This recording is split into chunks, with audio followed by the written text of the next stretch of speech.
You're now listening to the Tax Smart REI podcast, the number one tax podcast for real estate investors.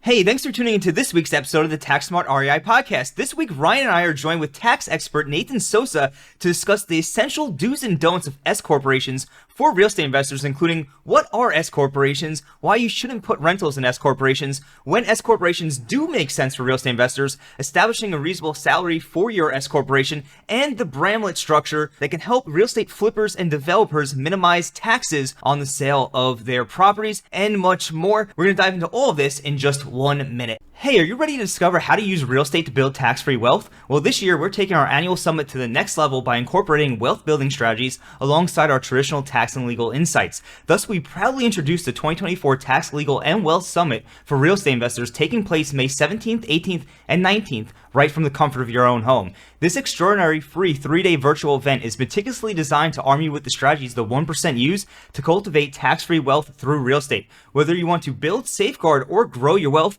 this summit is your golden ticket. Visit www.taxandlegalsummit.com to reserve your free tickets today. Again, that's www.taxandlegalsummit.com to reserve your free tickets. We'll see you there, but for now, we'll dive right into today's episode.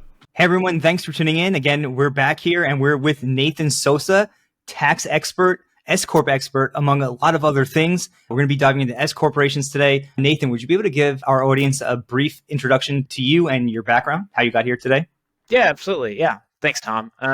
So essentially I kind of got into S-Corp, so really early on in my career, because I continued to get things wrong on my tax returns that I was preparing way back in the day, and the partner I was working with kept harping on me over and over and over again. So I was like, I have to know this stuff. I'm tired of getting this stuff wrong. So then I really dove deep into what S corporations are, how they work, and who they work for as well when it comes to all those kinds of items. So I really wanted to understand all that stuff. So I did a lot of personal research and just honestly also went and got my master's of taxation at Denver Law to be able to understand how all this stuff works. And I learned from some really incredible people and I've had some incredible mentors ever since then when it comes to these kinds of things. That's awesome. And taxes are not easy. So doing all the research, getting the master's in tax definitely will help a lot of people navigate the situation. So before we jump right into the nitty gritty of S corporations, let's just start with a basic overview of what an S corporation is to begin with. Yeah, it's a great question, Tom. So an S corporation essentially is kind of like a hybrid tax scheme, right? So normally, we have C corporations, right? They have been in existence since the beginning of tax time. Essentially, they are a corporate entity. They're their own taxpayer. It's how the really big businesses function. They operate, et cetera, for a lot of different reasons. And so what they have, instead of having partners like a partnership, they have shareholders, and they get stock, right? Well, an S corporation is similar in that sense. So the shareholders own stock. That's how you get your percentage of it. There are no public S corporations. All S corporations are private. So you can't go and be a public S corporation like you can with a C corp. So if you own the stock, then you are an owner in the S corporation. And then the other part of the S corporation is that it's a flow-through entity, a pass-through entity, right? So essentially, the business operates, and the business is its own separate entity, files its own separate tax return, due 315, extension 915. But in this case, now everything you do passes out K1s to the shareholders, not the partners, the shareholders in this instance. So then the shareholders then report the K1s on their personal tax return. So it's kind of a weird structure where it looks and smells like a corporation, but acts like a partnership in a lot of areas. Now we'll dive later in today about some things that don't get turned off for an S corp that are still active and applied to a C corp, but then some things do matter and get turned on for a partnership. It's a really weird, funky combo that has a lot of strange opportunities to go with it. So you can choose from day one to be a C corp or an LLC, and you can also do that with an S corporation. But the S corporation is the only one that at a later point in time you can choose to elect to be, if you're an LLC or you're a C corporation, you can choose to elect to be an S corp. Now, however, if you're a corporation, you choose to be an S corporate. If you are a C corporation and choose to be an S corporation, there's a lot that needs to be untangled there. Now, with an LLC, it's a little bit simpler. So essentially, you just file it's called a Form 2553. At that point, you mark a date that you apply to. You can only go back 2.5 months to either the start of the tax year, or if you're an LLC, to whatever, you can go back 2.5 months to elect to start as an S corporation. But once you file that form, you have the proper shareholder sign, you mail that to the IRS. And that point in time, if they get it, sometimes they don't get it, and they run into issues there. But at that point in time, you are now treated as an S corporation, and you are a flow-through entity. Now we have a solid understanding of what an S corporation is. Let's dive a little bit into why you shouldn't put rental real estate into an S corporation. Yeah, we could talk about that probably all day, and we could probably just put this on repeat and put it out there just like an hour saying, don't put your rentals into S corporations, right? If you follow me, Ryan, or Tom, like we're constantly saying on LinkedIn, please, we're begging you, investors, stop putting rental real estate into your S corporation. Advisors, stop advising people to put your real estate into S corporations, right? I had a client the other day, had no idea, but he had a bad advisor tell him to put real estate into an S corporation, right? And so it's like, honestly, if someone's recommending an S corporation to you and it involves real estate, maybe get a second opinion. But yeah, like the reason you should, there are honestly a lot of reasons. The first biggest one, in my opinion, is if you put basically appreciated property, which ends up being real estate, into an S corporation, then later on you go, you know what, I want to quit claim this out. I want to like move this to a different LLC for some reason. Well, at that point in time, that's going to be a sale because of a certain provision in the tax code. Whenever you distribute appreciated property out of a corporation, and S corps fall under that corporation part of the umbrella in this instance, that ends up being a taxable sale to the corporation, which, since the S corp is a pass-through entity, ends up getting taxed to the shareholder. So even though, like, sure, you do get the real estate and it is at appreciated value, however, you do probably have to pay capital gains tax at that point in time. Right. And that could be painful for a lot of people. I think we've seen some circumstances where people had to pay very high tax bills or were looking at paying very high tax bills if they were to make that move. So that's probably the biggest reason, or at least one of the biggest reasons. Are there any other reasons why people should avoid S corps? Yeah, so one other reason is you don't get any qualified non-recourse for your basis, right? And like, well, what's qualified non-recourse? Well, if you were a partnership and you contributed real estate into the partnership, now your mortgage, since it's secured by real property, which is real estate once again, you're going to get additional basis and you're going to have the opportunity to take more losses that come from real estate, right? It's like we talk all the time on here about the fact that there's a really good ways to get paper losses from real estate, whether it's cost segregation study or other types of items. You're going to be able to have the ability to utilize losses. However, if you don't have qualified non-recourse, there's a chance that you run out of basis. And if you don't have basis, you can't take the losses. So in an S corporation, you don't get the ability to do that. You don't get any quote unquote debt basis in an S corp. It's only, you're limited to stock basis. That's one of the large differences with an S corp versus a partnership, is that a partnership, it's an interest, or like you like quote unquote partnership interest, right? That's how it's defined in the tax code. But when it comes to a corporation, like an S corporation, it's stock basis, which is a totally different item and runs into totally different rules from that standpoint. Do they work similarly? Yes, but you don't get any basis for debt in an S corp. And that's a major issue that you can run into when you do contribute the real estate into an S corp. That's a good point. I know some people actually run into that issue too. So that's another reason to not keep them in it. Do we have any other reasons that there might be to not put rental properties in S corp? Yeah, and this is one that like we've talked about a lot, Ryan and I, like for some of our clients, is that like if you've got real estate sitting in your S corporation, like one of the biggest advantages that we talk about is a swap till you drop, right? And so essentially when you or one of your like or someone passes away, right, then you get a step up in basis of assets. So at that point in time, whoever inherits the properties, the partnership interest, there are mechanisms within the tax code that allow you to get a step up in basis. So basically, at that point in time, whoever owns property, if you buy the property at like $100,000 in 1960, and then once you pass away in 2024, 2025, it goes, and let's say it's worth $1 million now. Well, now the basis of the property is $1 million, and that gives the inheritors the ability to either sell that property for no tax, and so that's a major advantage using the tax code. When that property is sitting with an S corporation, it immediately becomes 10 times more complicated because you only will get a step up in basis for the stock of the S corporation. You're not going to get a step up in basis for those rental properties. And so now what happens is you have to do a very complex liquidation of the S corp to take advantage of, so sure, you still got a step up in basis for the S corp stock. If you liquidate, in the same year, you get the step up in basis and sell the rental property simultaneously. That's the only way you can semi-mitigate this. Even then, it's very complex, and I 100% recommend talking to a tax advisor to work through this scenario, because if you don't, then I imagine you're going to run into a lot of issues, and it's going to get really complicated for you really fast.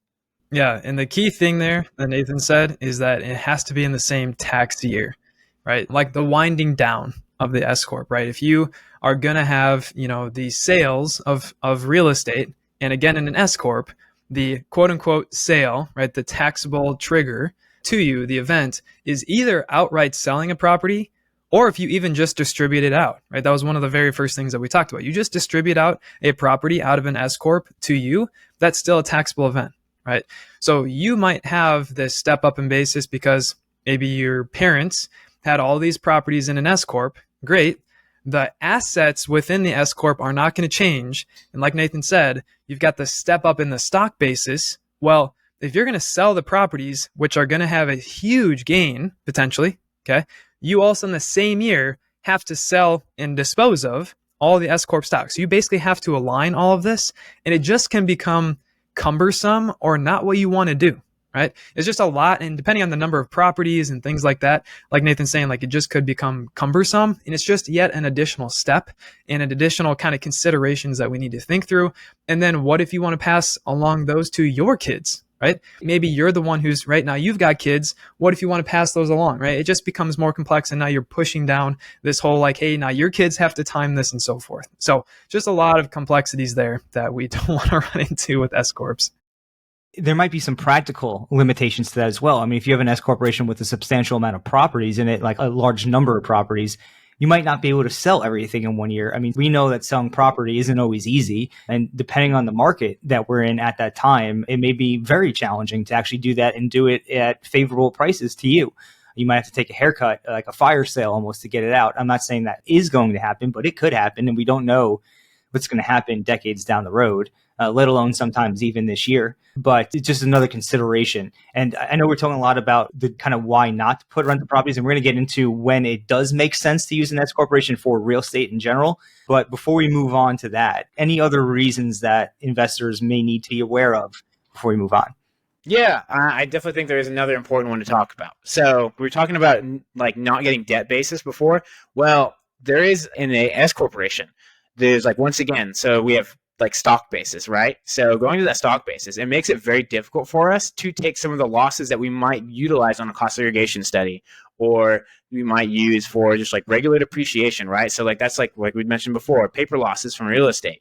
But if it's only the cash that you've put into the corporation, or that, so like basically you've like, that's where your basis is from. It's not coming from the mortgage. It's not coming from anything else that you've done. You're not going to be able to take advantage of your losses. You're not going to be able to take advantage of cost seg studies, because basically once you get to your stock basis, all those losses get limited at the S Corp level, and you're not going to be able to take advantage of them because of your basis limitations, right? So basically it's like if you're just contributing cash into an S Corp, but you want to do cost segregations on your rental properties, you're very likely going to be limited to that stock basis at that point in time.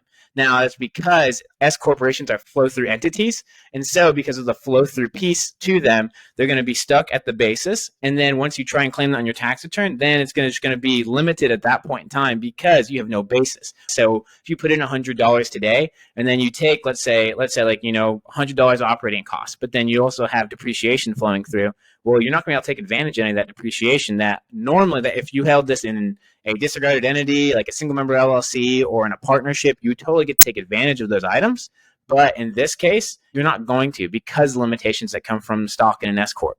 No, absolutely. It's another great point. I think you mentioned before, we have it in the notes for the show, with disproportionate distribution. So we know with like partnerships, for example, thanks to special allocations, which we're not going to dive into today, but there's special like ways you can allocate certain types of expenses to different partners, and disproportional like distributions, like one partner could get a higher distribution than the other for whatever reason that you may want to do that. So from an S corporation, you can't do that, right?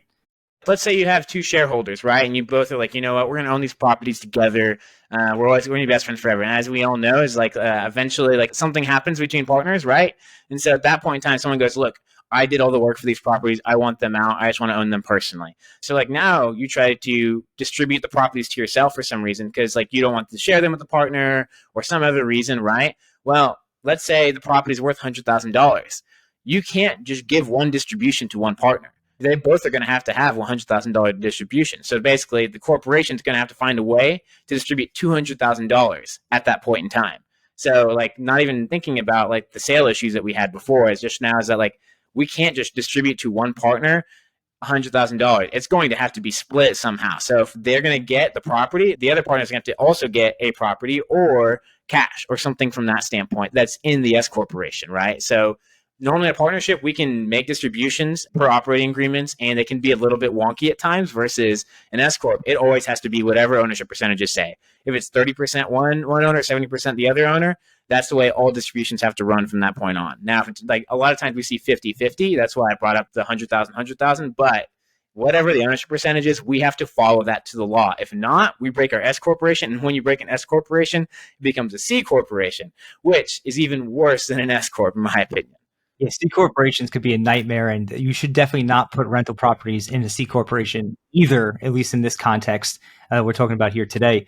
Hey, are you tired of working with generalist CPAs that tell you can't use the real estate professional status, the short-term rental loophole, or cost segregation studies, or worse, have no idea what these things are? If so, it's time to elevate your game and work with a CPA firm that gets it. Here at Whole CPA, we worked with thousands of investors, helping them save millions of dollars in taxes through proactive tax strategy and planning, tax preparation, and outsourced accounting solutions. So if you're ready to elevate your game, make tax filing painless, and save thousands of dollars in taxes, what are you waiting for? Just head on over to www.therealestatecpa.com/podcast to request an initial consultation today. We are accepting clients for the 2023 and 2024 tax years, so if you're looking to make a change, you have nothing to lose. Again, you can request an initial consultation by visiting www.therealestatecpa.com/podcast. We look forward to hearing from you and learning more about your situation and how we can help. But for now, we'll dive right back into today's episode.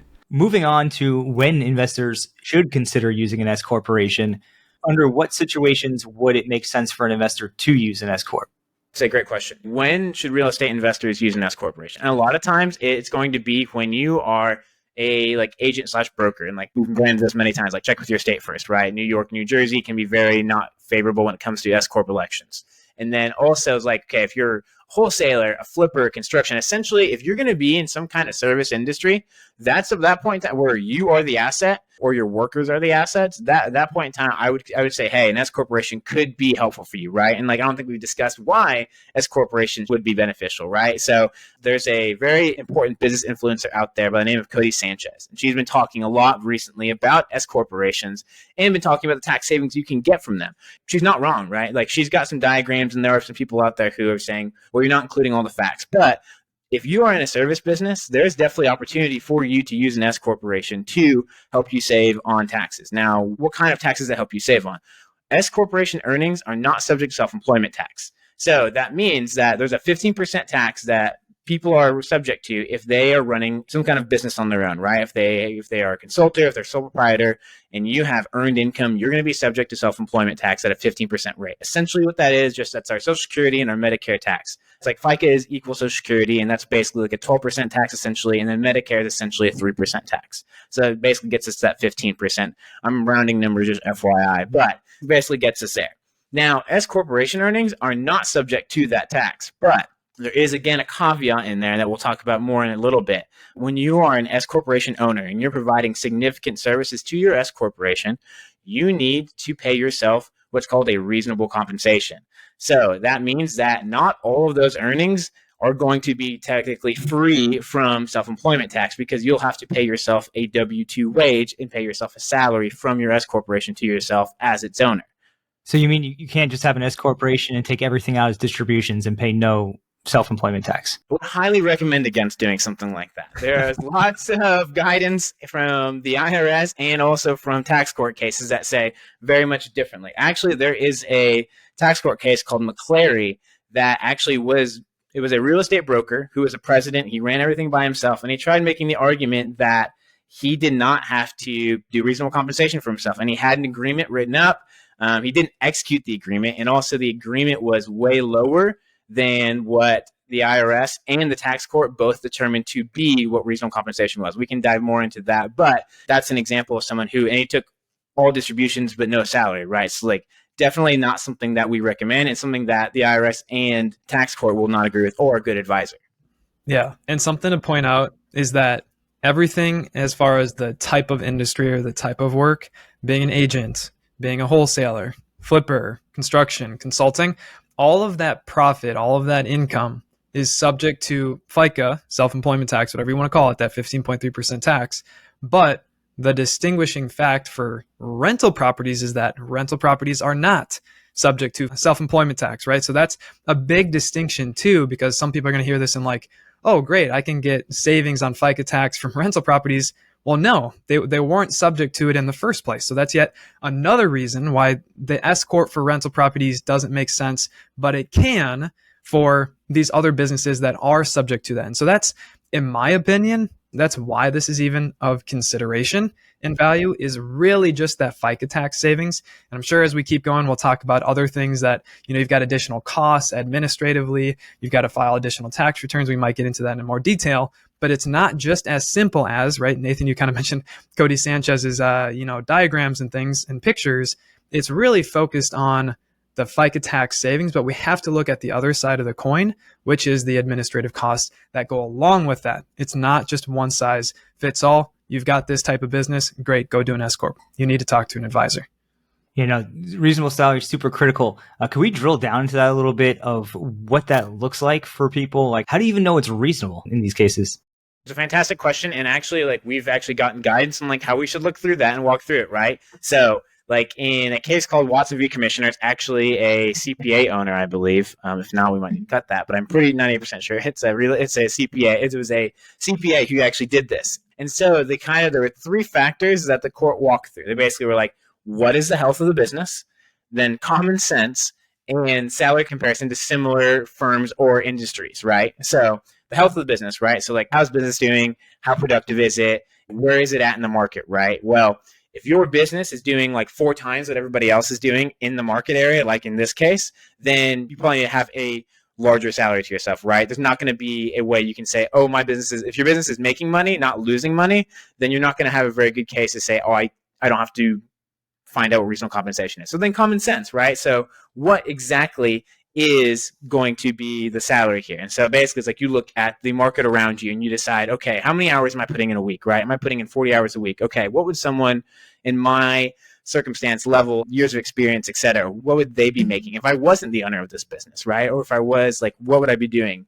And then also look at what people in your area are making, right? And so figure out from that standpoint, it's what would someone in my area make? What would their level be at? How much are they getting paid hourly? How much are they getting paid on a monthly basis, yearly basis? We live in the world of the internet, so it's very easy to jump on to Glassdoor or Monster or one of those sites out there to figure out salary comparison. Those are things that I would take a look at. What would you guys think about looking at? Yeah, I always see it as if I was going to pay someone to do all of the roles that I play with the number of hours that I'm putting in and the experience that I have based on my location, right? We're a virtual firm, so we're almost a little bit unique. We get kind of a uniqueness here, but at the end of the day, you need to be comparing what would you pay someone else. That to me is essentially, to summarize it as simply as possible, with all the things you're doing in your area, number of hours, what would you pay someone to take on all of your roles? That would be my bottom line statement.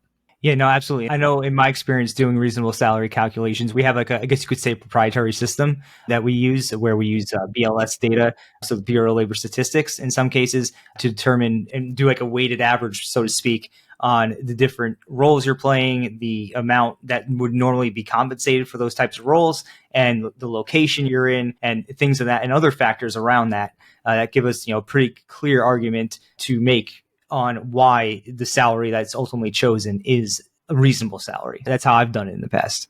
Yeah, 100%. It's that's Ryan, I love that point. And then also using the Bureau, using statistics that are readily made available to us is a fantastic way to figure out, okay, to me that sounds reasonable, right? So that's kind of comes down to the bottom line of it. It's what's reasonable? It's the goal here is not to pay ourselves something too low, right? Because if you look at Cody Sanchez's diagram that she has, she's going to show that there's going to be honestly a low salary. It's I think the example has $115,000 of net income from the business.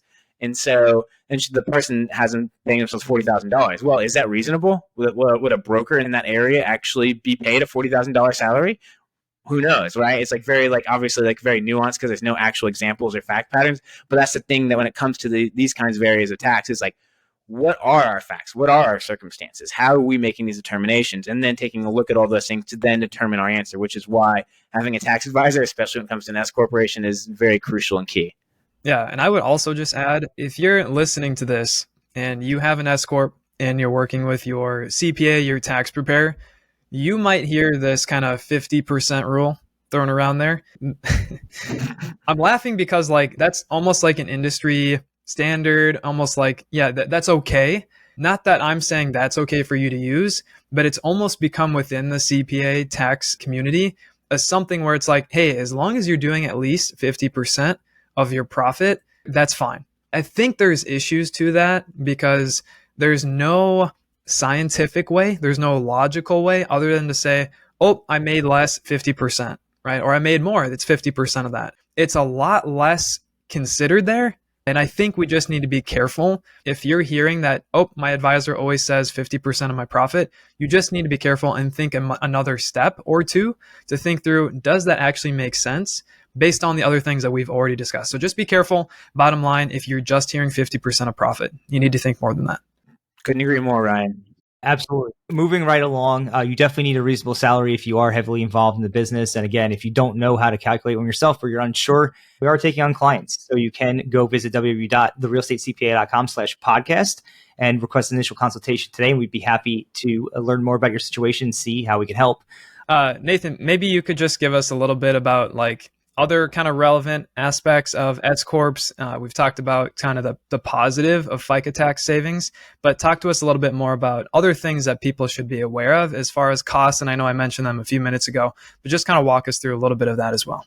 Like I won't like say like, oh, you have to file 941. Like you got to file payroll reports. You have to file like a W-2. Sometimes you got to file quarterly throughout the year, and like it's a headache. You can do it on your own through QuickBooks if you want to. I highly not recommend that because payroll taxes how people go to jail. And like missing that because like that's literally back taxes, and that's literally how people like if you've seen the movies when people like 90% of the time because they're going to prison for taxes is because they were late on payroll taxes, right? That's the one thing you cannot be late on as a business owner. If you are late on payroll taxes, like that is probably the one area that it's like technically not even your money, you're collecting it for your employees. And in this case, since you are a reasonable owner, for yourself. So in that case, like you can't withhold that. You need to give that to the IRS when it is its time. Now there are a lot of deadlines. There are a lot of weird scenarios of payroll tax that I don't even know about and don't even know how to go into. So definitely recommend finding a good payroll company to work with to advise you on that. So I know the QBI deduction that came in with the Tax Cuts and Jobs Act of 2017. Are there any issues with the QBI deduction and S corporations?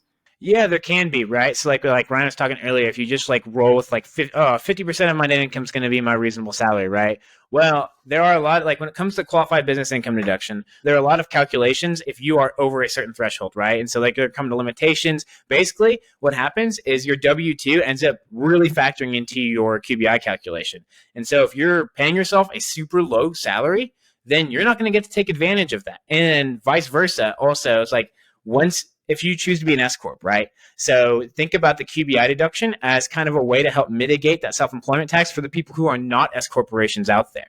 So like you get a 20% deduction if you are under a certain income threshold. I believe it's like $190,000. Basically, if you're under that threshold, you're going to get a full 20% deduction for your business, right? So basically, you're going to get a free deduction that came from the government back from TCG, the Tax Cuts and Jobs Act. So you get 20% deduction. However, if you're an S corporation, so like let's think about this, for example. I'll try to make this as brief as possible because not everybody wants to hear numbers. But if you have $100,000 of net income as a sole proprietorship, and you have $100,000 of net income from an S corporation, right? So let's just say that's before wages are paid from the S corp. So that sole proprietor is going to get a $20,000 deduction from their net income, right? Now, if you are an S corporation, so you've got $100,000 net income, then you pay yourself a $40,000 salary.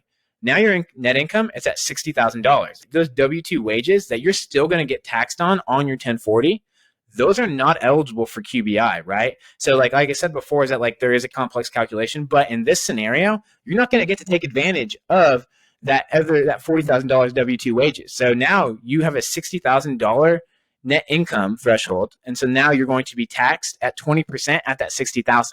So you're not going to be able to get as big of a deduction that the sole proprietor got to on the other side. So like it's once again like one of those things. It's like, is an S corp like I know we're talking all about the negative parts of S corps, and like even though like there is great self-employment tax savings here, there's just a lot of administrative burden that goes into it. So that's why we want to ensure when we're going through this advice is basically letting you know all the caveats, because it's not just a simple election. Sure, it's easy to mail a form in, check a box, fill it out, and send it to the IRS, but there's a lot of implications that could happen to you if you don't set it up properly. Like, there are great tax savings, and there are a lot of people that we've been able to work with and save money on when it comes to S corporations. But simultaneously, there are people who have not needed to make the election that made the election, and we then later had to either work with them to clean it up or to fix some of the issues that they had. So to summarize a lot of this discussion, as you're thinking about pros of an S-Corp, the main thing is FICA tax savings, right? That's the 15.3% savings. But then we have to think about some of the cons or additional things that are going to go with this, right? We've talked about payroll. Payroll in itself, just so you know, is not free. We've got an additional, maybe a couple $100 to run payroll. But on top of that, you've also got to spend some time figuring out what is my reasonable compensation.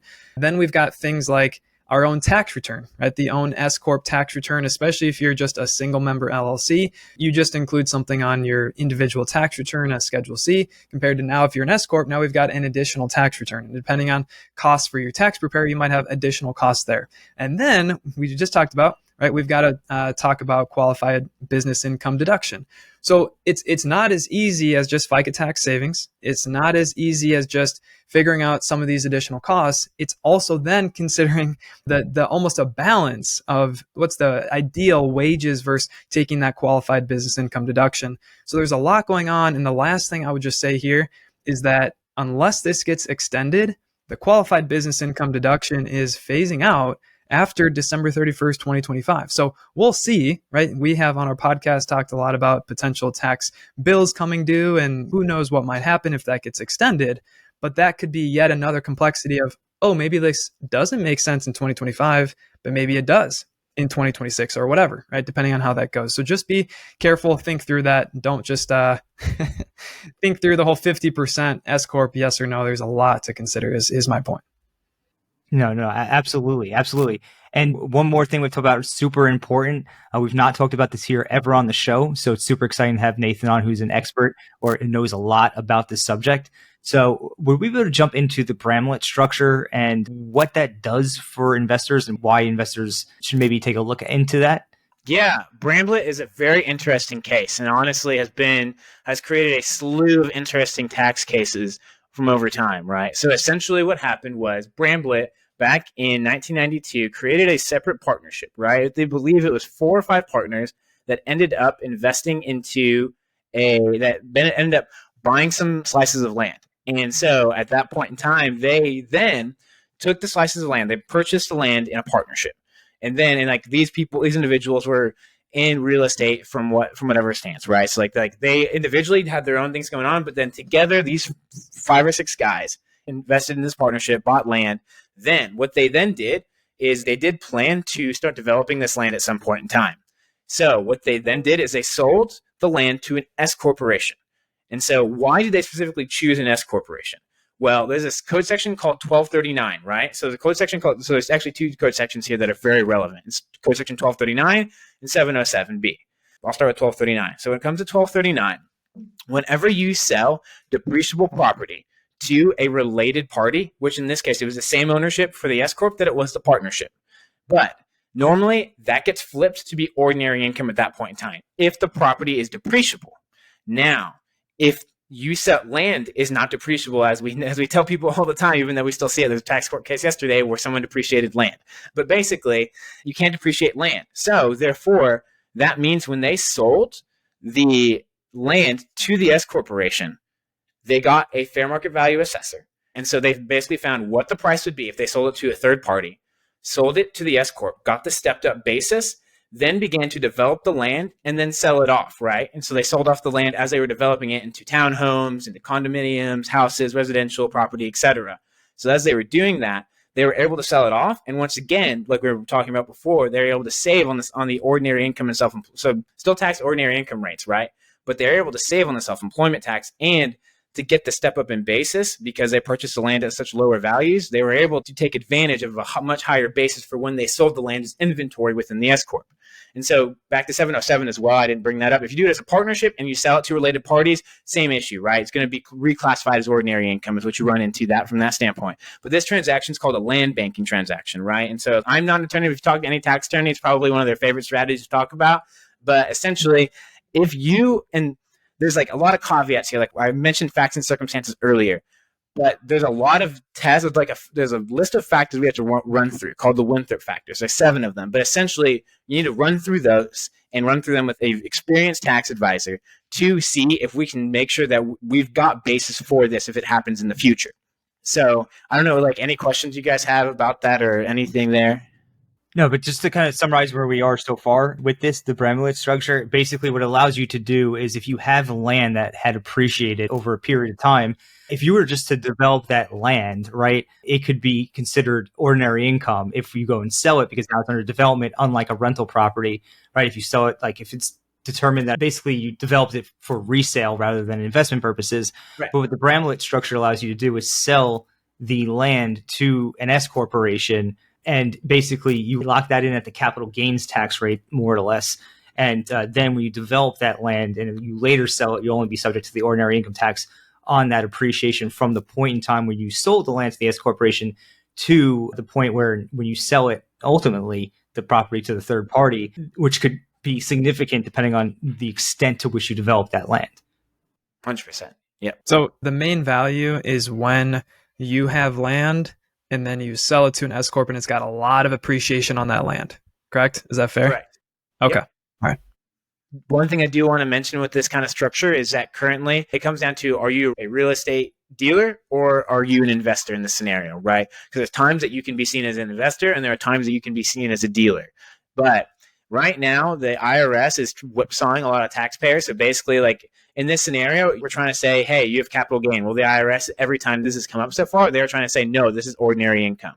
So they're currently trying to whipsaw taxpayers in this scenario right now. And even though we have a basically 30 years of tax court law saying otherwise, currently the tax court has ruled in some scenarios against the taxpayers and saying, no, you are either whatever the worst scenario is for the taxpayer. So if you wanted to have an ordinary loss in your property, then they're saying, no, it's a capital loss. And if you wanted to have capital gains versus ordinary income, they're currently saying, no, you have ordinary income. So that is something that is going on right now. It's a little bit of a whipsaw. There's an incredible Tony Nitty article out there called The IRS Whipsaw Taxpayers. If you're interested in reading it, I would highly recommend working with a tax advisor when it comes to this kind of scenario and this situation, just because there's a lot of nuance and there's a lot of facts and circumstances that must be analyzed to make sure that you can, or if you can, win. Gotcha. So long story short, you should not go and implement this yourself. Basically, yes. Do not go do this on your own. Yeah, definitely go work with someone, hire a real estate tax CPA, or come work with us, and we can definitely help you out with this kind of structure. Absolutely. So Nathan, is there anything else you would like to leave the audience with before we wrap up for today? You know what? Like I'm following the footsteps of Ryan Carrier here, and I'm posting on LinkedIn. So if you want any updates when it comes to tax bill, tax legislation, or just you're curious to learn anything more about how to save on taxes as a real estate investor or even as a business owner, like just give me a follow on LinkedIn. Absolutely. So we'll go ahead and drop that into the show notes. If you do want to follow Nathan, I highly suggest doing so. If you are into this stuff, you do want to stay up to date, especially on this new bill with bonus depreciation, go ahead and check that out. I want to thank everybody for tuning in, and we'll catch you on the next week's episode of the Tax Smart REI podcast. Hey, before we wrap up, I wanted to remind you about our other podcast, the Major League Real Estate Podcast for syndicators, fund managers, and large-scale operators. Brandon Hall and Dylan Brown dive deep into subjects including finance, tax, market analysis, team dynamics, optimizing operations, leveraging cutting-edge technology, and a lot more. If you like the Tax Smart REI podcast and you're a large-scale operator, you're going to love the Major League Real Estate Podcast. You can check it out on all major podcast platforms, including Apple and Spotify. Again, that's the Major League Real Estate Podcast, available now on Apple, Spotify, and wherever else podcasts can be found. That's it for today. We'll catch you on next week's episode of the Tax Smart REI podcast. Thanks for listening to today's show. If you enjoyed the show, please find us on iTunes and leave us a review. You can also email us at contact@therealestatecpa.com with any feedback or topic suggestions. We are always taking on new clients, and with the new tax laws in play, You really don't want to navigate this alone. Let us help you save money on taxes and with your accounting and CFO needs.